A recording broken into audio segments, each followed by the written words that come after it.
ஒரு கவர்மெண்ட் ஸ்கீம்லேருந்து உங்களுக்கு பணம் வருது. ஆனால் அதை நினச்சி நீங்கள் சந்தோஷப்பட முடியல. எதனாலனா நீங்கள் எழுதி கொடுத்த ஒரு அக்கௌண்ட்டுக்கு பதிலாக அது வேறு ஒரு பேங்க் அக்கௌண்ட்டுக்கு வந்து ஆட் ஆகிருக்கு. அதாவது நீங்கள் யூஸ் பண்ணாமல் வச்சுருக்கிற ஒரு பேங்க் அக்கௌண்ட்டுக்கு அந்த பணம் வந்து ஆட் ஆகிருச்சு. அது எதனால் நீங்கள் சந்தோஷப்பட முடியலன்னா, அந்த யூஸ் பண்ணாமல் இருக்க அக்கௌண்ட்டில் அதிக நாள் யூஸ் பண்ணாமல் இருக்கனால பேங்க்கு ஒரு அமௌண்ட்டை போட்டு மைனஸ் போட்டிருப்பாங்க. அப்படி இல்லை, நீங்கள் ஏதாவது ஒரு மொபைல் லோனோ ஏதோ ஒன்று வாங்கிட்டீங்க, அதை கட்டாமல் விட்டுட்டிங்கன்னா அந்த அக்கௌண்ட் மைனஸில் போய் விழுந்திருக்கும். அப்போ அந்த அக்கௌண்ட்டில் கவர்மெண்ட் பணம் போய் விழுந்ததுனால உங்களுக்கு அது யூஸ் இல்லாமல் போயிடும். அந்த பணம் பூரா மைனஸில் போயிடும். இப்போ என்ன பண்ணுறதுனே புரியாமல் முழிச்சுக்கிட்டு இருக்கவங்களுக்காக தான் இந்த வீடியோ. இது நீங்கள் பேங்க்குக்கு போய் அலையணும் அப்படிங்கிறதெல்லாம் கிடையாது. வீட்டில் இருந்தே நீங்கள் அதை மாற்றிக்கலாம். அதாவது உங்களுக்கு கவர்மெண்ட் ஸ்கீம் வர்ற அந்த பணத்தை நீங்கள் விருப்பப்பட்ட அக்கௌண்ட்டுக்கு பணத்தை மாற்றிக்கலாம். இது ரொம்ப சிம்பிளான மூவ் தான். நீங்கள் இந்த வீடியோ ஃபுல்லாக பார்த்தீங்கன்னா இதற்கான முழு விளக்கம் உங்களுக்கு கிடைக்கும். வாங்க வீடியோக்குள்ளே போவோம்.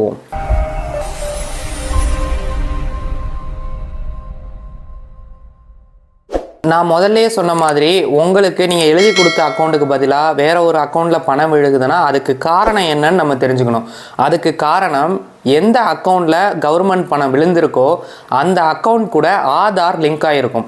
ஆதார் லிங்க் ஆகிருக்கனால டைரெக்டாக கவர்மெண்ட் அந்த அக்கௌண்ட்டுக்கு தான் பணம் அனுப்பும். அதனால் நீங்கள் இப்போ பண்ண வேண்டியது என்னன்னு உங்களுக்கு புரிஞ்சிருக்கும். ஆதாரை நமக்கு வேணுங்கிற அக்கௌண்ட்டில் லிங்க் பண்ணணும். இப்போ என்கிட்ட அந்த ஒரு பேங்க் அக்கௌண்ட்டு தான் ப்ரோ இருக்குது, நான் என்ன பண்ணுறதுன்னு கேட்டிங்கன்னா, நீங்கள் பண்ண வேண்டியது ஒரு அக்கௌண்ட்டு ஓப்பன் பண்ணணும். ஃப்ரெஷ்ஷான ஒரு அக்கௌண்ட் ஓப்பன் பண்ணணும். உங்களால் அந்த அக்கௌண்ட்டை சரி பண்ண முடிஞ்சால் சரி பண்ணி நீங்கள் கவர்மெண்ட் ஸ்கீமாக வாங்கிக்கலாம். அதை பற்றி பேச வரல. சப்போஸ் அந்த அக்கௌண்ட்டை என்னால் சரி பண்ணவே முடியாது, ஏகப்பட்ட காசு மைனஸில் போயிருக்கு அப்படிங்கிறவங்க தயவு செஞ்சு ஒரு பேங்க் அக்கௌண்ட்டை போய் ஓப்பன் பண்ணுங்கள். பேங்க் அக்கௌண்ட் ஓப்பன் பண்ணிங்கன்னா அது வந்து ரொம்ப சிம்பிள் தான். நீங்கள் வந்து பேங்க் அக்கௌண்ட் ஓப்பன் பண்ணுறது ரொம்ப கஷ்டம்னு நினைக்க வேண்டாம். போயிட்டு ஒரு ஃபார்ம் வாங்குங்க.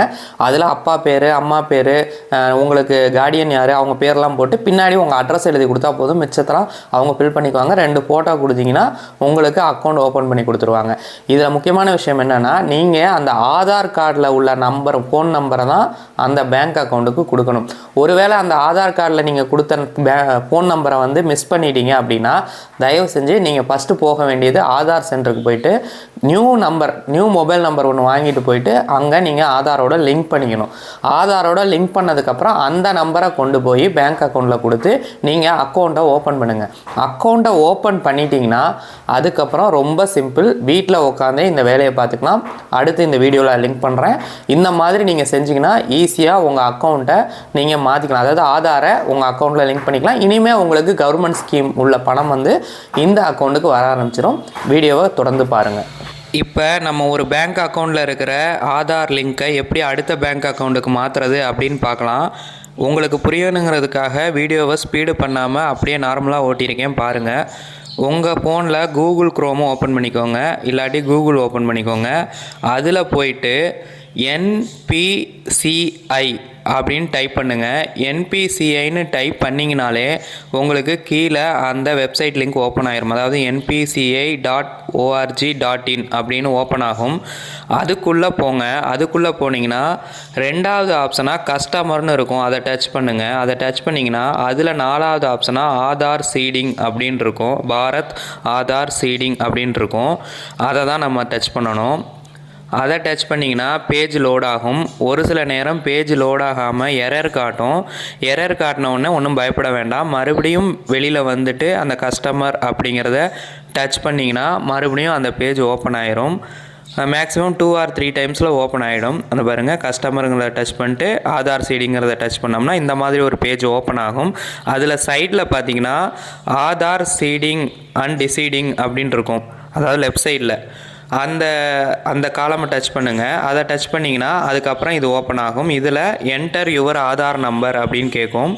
உங்களுடைய ஆதார் நம்பரை அதில் டைப் பண்ணிக்கோங்க. அதுக்கப்புறம் சீடிங் அண்ட் டிசீடிங்னு இருக்கும். சீடிங்கிறத நம்ம டைப் பண்ணணும். சீடிங்னா அதாவது ஆதார் லிங்க் பண்ண போகிறோம் அப்படிங்கிற அர்த்தம். அப்புறம் பேங்க் எந்த பேங்க்குன்னு கேட்கும். அதை தொட்டிங்கன்னா இத்தனை பேங்க் ஓப்பன் ஆகும். நான் கனரா பேங்க் அப்படிங்கிறதுனால கனரா பேங்க்கை டச் பண்ணிக்கிறேன். நீங்கள் எந்த பேங்க்கோ அதை பார்த்து டச் பண்ணிக்கோங்க. அடுத்தது ஃப்ரெஷ் சீடிங். அப்புறம் பேங்க் டு பேங்க் மாற்றுறது, அதாவது பேங்க்கு அதே பேங்க்லேருந்து அதே வேற ஒரு அக்கௌண்ட்டுக்கு மாற்றுறது. அடுத்தது மூணாவதாக இருக்கிறது தான் ஒரு பேங்க்லேருந்து அடுத்த பேங்க்குக்கு மாற்றுறது. அந்த மூணாவதாக இருக்கிறது தான் நம்ம டச் பண்ணணும். அதாவது வேற ஒரு பேங்க்லேருந்து இந்த பேங்க்குக்கு மாற்றணுங்கிறத. அப்படி இல்லை நீங்கள் ஃப்ரெஷ்ஷாக ஃபஸ்ட் டைம் பண்ணிங்கன்னா ஃப்ரெஷ் சீடிங் கொடுத்துக்கோங்க. அதுக்கப்புறமா நம்மளுடைய அக்கௌண்ட் நம்பரை கேட்கும். அந்த புது பேங்க் அக்கௌண்ட் நம்பர் இருக்குது பார்த்தீங்களா, அந்த பேங்க் அக்கௌண்ட் நம்பரை தவறு இல்லாமல் அதில் டைப் பண்ணுங்கள். மேலே அந்த பேங்க் அக்கௌண்ட் நம்பரை டைப் பண்ணதுக்கப்புறம் கீழேயும் கன்ஃபார்ம் அக்கௌண்ட் நம்பர் அப்படின்னு கேட்கும். அதையும் நீங்கள் டைப் பண்ணிக்கோங்க. டைப் பண்ணி முடித்ததுக்கப்புறம் நீங்கள் அந்த ஒரு பாக்ஸ் காலம் மாதிரி இருக்குது பார்த்தீங்களா, அந்த பாக்ஸ் காலமில் உங்களுக்கு அக்ரி பண்ணுற மாதிரி, அதாவது நான் ஒத்துக்கிறேன் அப்படிங்கிற மாதிரி அர்த்தம், அதை வந்து நீங்கள் டிக் பண்ணணும். இப்போ நான் பேங்க் அக்கௌண்ட்டை டைப் பண்ணுறேன், அக்கௌண்ட் நம்பரை டைப் பண்ணிவிட்டேன். அடுத்தது கன்ஃபார்ம் அக்கௌண்ட் நம்பர், அதுலேயும் இந்த அக்கௌண்ட் நம்பரை மறுபடியும் டைப் பண்ணணும். அதாவது தவறு இல்லாமல் டைப் பண்ணணும். தவறாக டைப் பண்ணால் அது எடுத்துக்காது, தவறு இல்லாமல் டைப் பண்ணணும். இப்போ டைப் பண்ணி முடிச்சிட்டேன். அடுத்தது அந்த காலமையும் டிக் பண்ணிட்டேன். டிக் பண்ணிவிட்டு கீழே வந்தீங்கன்னா கேப்சா இருக்கும். அந்த கேப்சாவை நம்ம டைப் பண்ணணும்.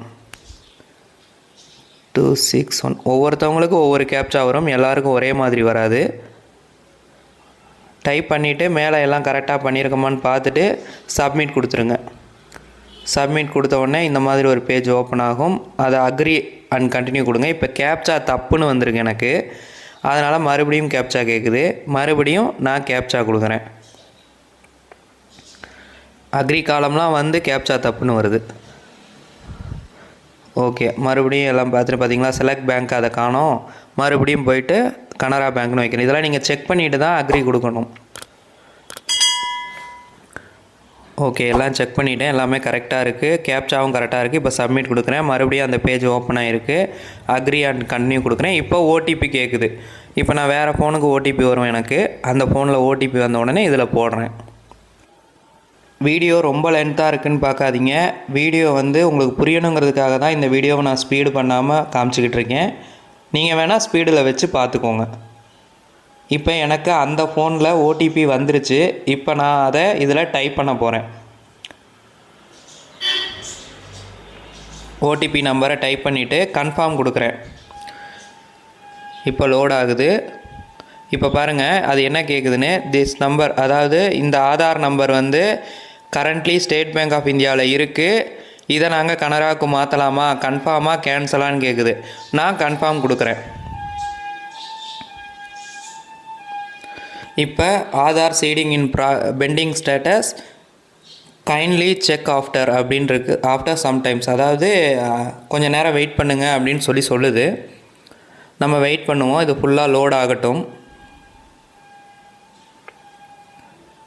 மறுபடியும் சொல்கிறேன், வீடியோவை லென்த்து பண்ணணும்லாம் கிடையாது. வந்து பார்த்தீங்களா, ஆதார் சீடிங் டிசீடிங் சக்ஸஸ்னு வந்துருச்சு.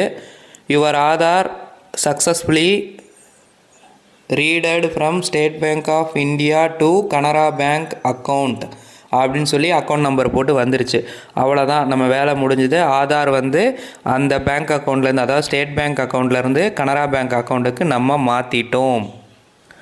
ஒரு 5 நிமிஷம் கழித்து கனரா பேங்க்லேருந்து இந்த மெசேஜ் வந்திருக்கு. Dear customer, your Aadhaar number has been successfully linked with NPCI for Canara bank on 27 December 25 Canara bank அப்படின்னு சொல்லிட்டு வந்திருக்கு. அதாவது சக்ஸஸ்ஃபுல்லி நம்ம லிங்க் பண்ணிட்டோம்னு அர்த்தம். உங்களுக்கு வேறு ஏதாவது டவுட் இருந்துச்சுன்னா கமெண்ட்டில் கேளுங்க. மறுபடியும் சொல்கிறேன், இந்த வீடியோ லென்த்தாக போட்டதுக்கு காரணம் உங்களுக்கு நல்லா புரியணுங்கிறதுக்காக தான். உங்களுக்கு பிடிக்கலைன்னா ஸ்பீடு வச்சு பார்த்து தெரிஞ்சுக்கோங்க. தேங்க்யூ ஃப்ரெண்ட்ஸ், மீண்டும் அடுத்த வீடியோவில் சந்திப்போம்.